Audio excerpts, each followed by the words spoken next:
Big ബോസില് Alin Jose, Santhosh Varghese, തൊപ്പി എല്ലാം പോകുന്നു പറയുന്നുണ്ടായി. പോവോ? ഇവര് മൂന്നിലാരെങ്കിലും ഒരാൾ പോകും. ആരാണെന്ന് മോഹൻലാലും ഏഷ്യാനെറ്റും തീരുമാനിക്കട്ടെ.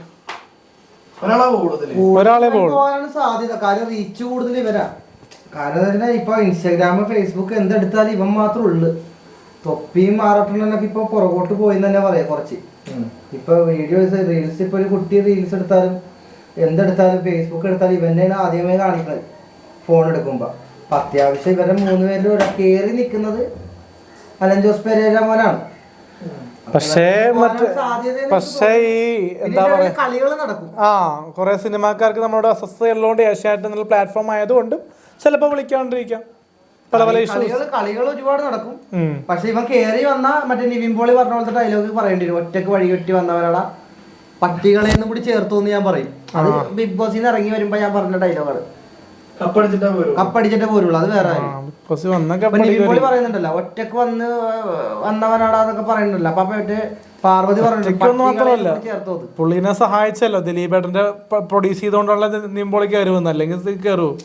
ഓരോരുത്തരെ കയറ്റാനായിട്ട് ഓരോ ആൾക്കാരുണ്ടാവൂടാ. അതാണ് നിന്നെ കയറ്റാനും ആൾക്കാരുണ്ടാവും. ഒരുപാട് പടങ്ങൾ കമ്മിറ്റ് ചെയ്തിട്ടുണ്ടല്ലോ. ദിലീപ് പാടിയ ഒരു പാട്ട് എങ്ങാണ്ട് പാടാൻ പറ്റുമോ? ദിലീപ് പാടിയ പാട്ട്, ദിലീപിന്റെ പടത്തില് ആദർശ പാടിയ പാട്ട്. പടത്തെ അല്ല, ദിലീപിനെ പറ്റി പാടിയ പാട്ട്. ആദർശ ദിലീപിനെ പറ്റി പാടിയ പാട്ട്, പുകഴ്ത്തി പാടിയ പാട്ട്. ഒന്നും പാടാൻ പറ്റുമോ? പഠിക്കും. മന്ദഹാസം ചുണ്ടിൽ നൽകാൻ വന്നവനാണീ സൂപ്പർ താരം. കുട്ടികൾക്കും വീട്ടുകാർക്കും ഇഷ്ടമോടെ വന്ന താരം. പല പല പല വേഷം കെട്ടി തലങ്ങും വിലങ്ങും മിമിക്രി കാട്ടി സിനിമ നടനായ താരം. തിളങ്ങി നിന്ന സ്റ്റാറുകളെ ചിരിയുമുടുത്തി കടത്തി വെട്ടി ജനപ്രിയനായ താരം. സൈന്യമെന്നൊരു ജോഷി സിനിമ വന്നതോ ചെറുവേഷമായി. നായക അത് വേഷമെന്ന് മാനത്തെ കൊട്ടാരമോ. സല്ലാപം സിനിമയിൽ ജൂനിയർ യേശുദാസ് ആയപ്പോൾ കേമനായി. മീശ പിരിച്ചൊരു മാധവൻ നമ്മുടെ നാടിൻ്റെ താരമായി. പൊട്ടിച്ചേരിയുടെ ചലഞ്ച് വേഷങ്ങൾ കൈയടി മേടിച്ച് ഒത്തിരി സീനുകളിൽ ഒയ്യാര ഒയ്യാര ഒയ്യാര ഹൊയ്. മന്ദഹാസം ചുണ്ടി നൽകാൻ വന്നവനാണ് ഈ ജനപ്രിയ ദിലീപേട്ടനടാ. യേശുദാസ് പാടും ഇതേപോലെ. അരെ വാ, ഇതിന് പാട്ടിലും കഴിവുണ്ടിട്ടാ. അപ്പൊ ഈ വിനീത് ശ്രീനിവാസന്റെ ഒക്കെ കൂടെ പാടാൻ താല്പര്യമുണ്ടോ? ഇങ്ങനെ ഒരുമിച്ച്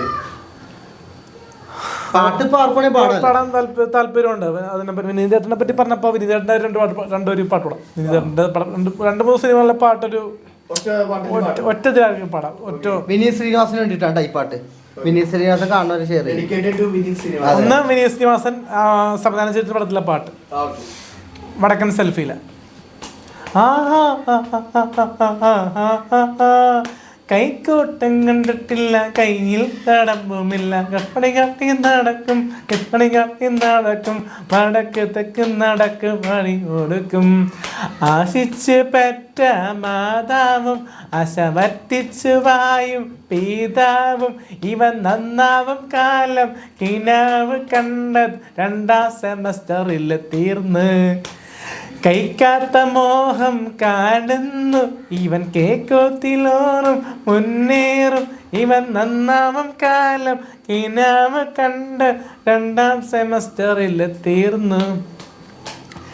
അമ്പായം തണലിട്ട ഇടവയിൽ ഇത് കുമ്മാനം തൊറി തൊട്ട മതിലരികിൽ. ഇത് കണ്ണാടി ആനത്തെ കുറുമൊഴുകി ഇനി വങ്ങാത്ത ചേലത്തെ ചുരുതരുമോ.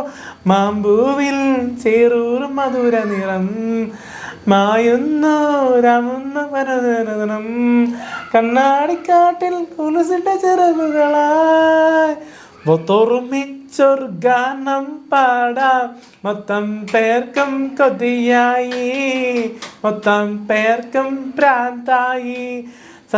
സാറേ സാറേ സാരി ഗമ ഓ ഓ ഓ ഓ ഓ ഓ ഓ ഓ.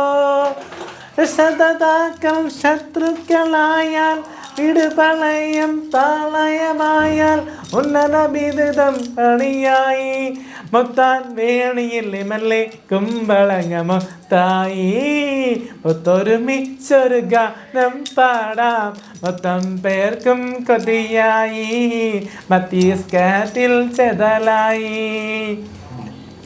പലവട്ടം കാത്തു നിന്നു ഞാൻ കോളേജിൻ മൈതാനത്ത് ഒരു വാക്കും മിണ്ടാതെ നീ പോയില്ലേ അയകോളം പെൺമയിലേ ചിരിക്കുന്നു ഞാൻ നിന്നെ ചെന്താമര വിരിയുമ്പോഴൊരു സുന്ദരി നീ മയിലേ ഓ പലവട്ടം കാത്തു നിന്നു ഞാൻ കോളേജിൻ മൈതാനത്ത് ഒരു വാക്കും മിണ്ടാതെ നീ പോയില്ലേ.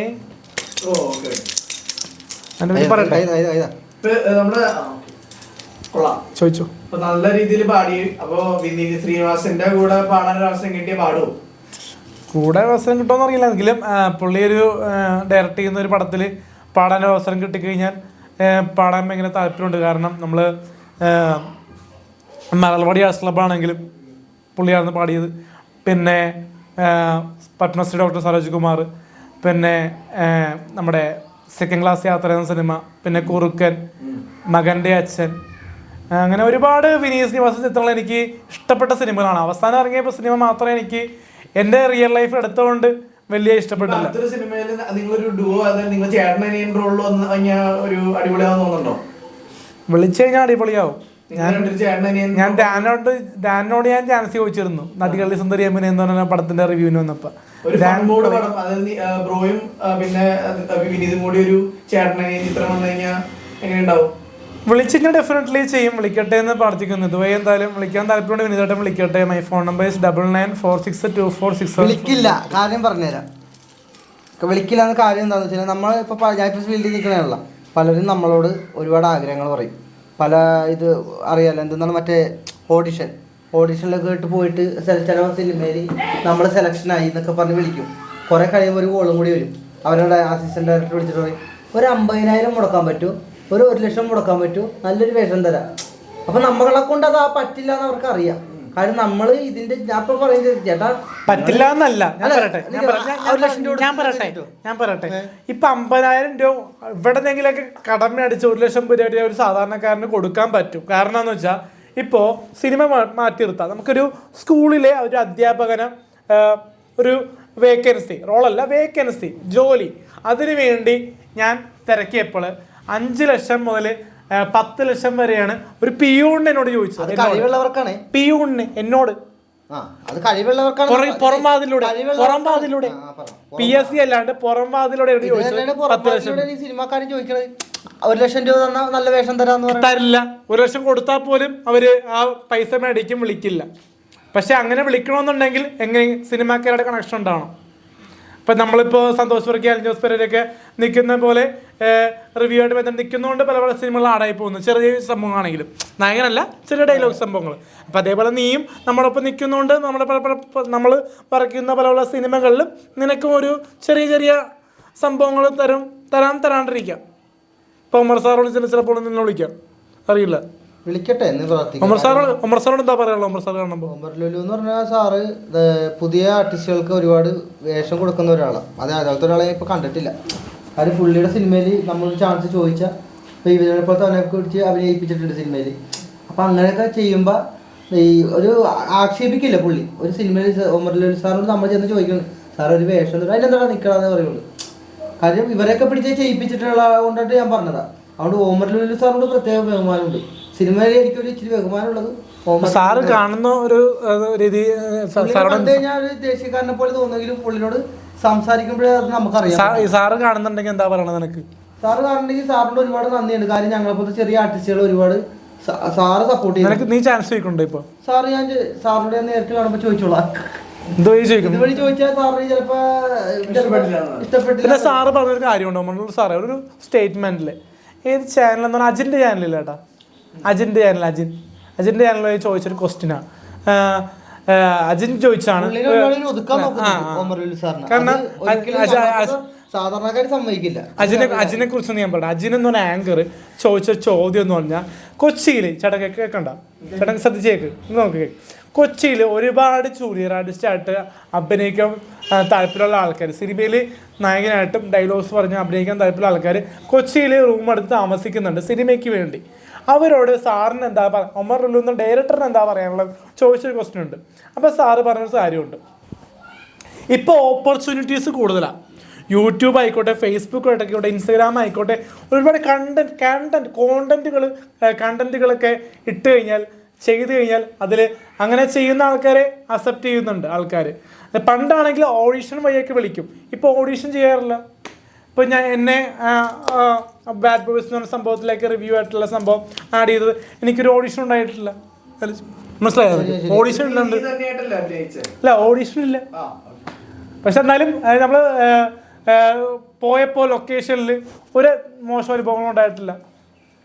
മനസ്സിലായ? ഡയറക്ടർ സൈഡിൽ നിന്നൊന്നും ഉണ്ടായിട്ടില്ല. പക്ഷേ ടെക്നിക്കൽ സൈഡിൽ നിന്ന് ഏതൊരു പൂജക്കൊക്കെ പോയപ്പോൾ ചിലപ്പോൾ ചില ആൾക്കാർ, ടെക്നിക്കൽ ആൾക്കാർ, ഈ ക്യാമറയ്ക്ക് പിന്നിൽ കുറേ പേര് വർക്ക് ചെയ്യുമല്ലോ, ഇങ്ങനെ ഈ ക്രെയിനൊക്കെ പിടിക്കുന്ന ആൾക്കാർ, അവരൊക്കെ നമ്മൾ അത്ര മൈൻഡ് ചെയ്തില്ല, അതൊന്നും കുഴപ്പമില്ല. പക്ഷേ എന്തായാലും എനിക്ക് AC റൂം തന്നു, പിന്നെ കാറിൽ യാത്ര ചെയ്തു, അങ്ങനെ ഒരുപാട് സംവിധാനങ്ങൾ അന്നുണ്ടായിരുന്നു. പിന്നെ എല്ലാ സെറ്റിലും നമുക്ക് ഈ റൂം വേണമെന്നൊന്നും പറയാൻ പറ്റില്ലല്ലോ. AC റൂമും വേണ്ട, ഒരു വണ്ടിയും വേണ്ട, ഒരു കോപ്പും വേണ്ട, നല്ലൊരു വേഷം കിട്ടിയാൽ മതി.